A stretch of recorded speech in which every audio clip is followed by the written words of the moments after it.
I'm Matthew Kelly. Welcome to Radical and Relevant.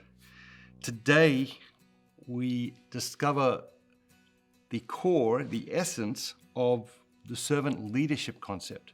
It's become very common and very popular in our culture over the past 20 years. The concept comes from this reading, which is in Matthew's Gospel, chapter 20, verses 17 to 28.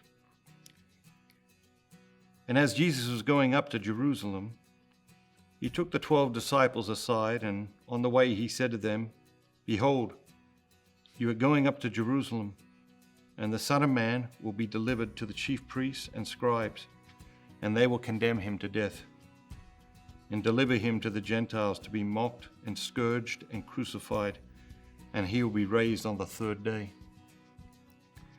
Then the mother of the sons of Zebedee came to Jesus with her sons, and kneeling before him, she asked him for something. And he said to her, "What do you want?"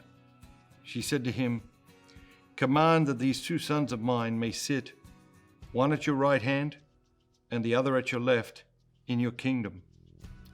But Jesus answered, "You do not know what you are asking. Are you able to drink the cup that I am to drink?" They said to him, "We are able."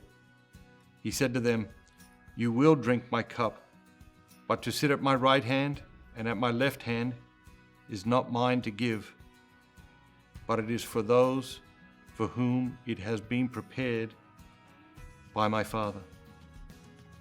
And when the 10 heard it, they were indignant at the two brothers.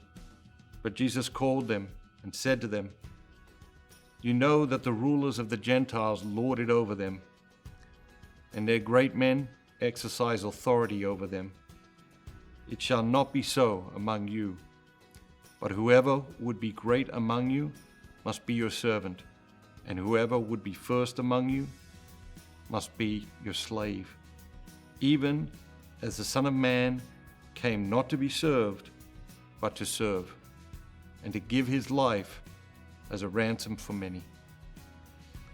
So this is the essence of servant leadership, is right here toward the end of this reading. And so that's the phrase that jumped out at me is whoever would be great among you must be your servant. Of course, the mother comes and asks for her sons to sit at the right and the left hand of God. And it's bold. It's definitely bold.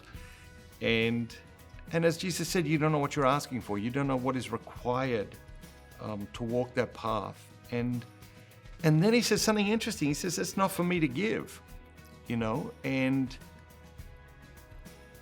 I think very often we're like the mother. We're asking for things. We have no idea what we're asking for, or we're asking for things and we want them to come easily. We're not willing to do and suffer what needs to be done and suffered in order to achieve, accomplish, or receive those things.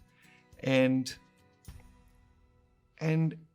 are we like Jesus, who is very mindful of what is his and is not his to grant? And we see that here. So there's obviously some boundaries, right? And then it's not boundaries because he couldn't do it. It's boundaries out of respect. And we need that in our own lives too. And so if you're a leader of any type, and most of us are, you might be a leader of a family, you might be a leader of a team, you might be a leader in many, many different ways in your life. Are you exercising servant leadership? Or are you lording it over people like the Gentiles that Jesus described?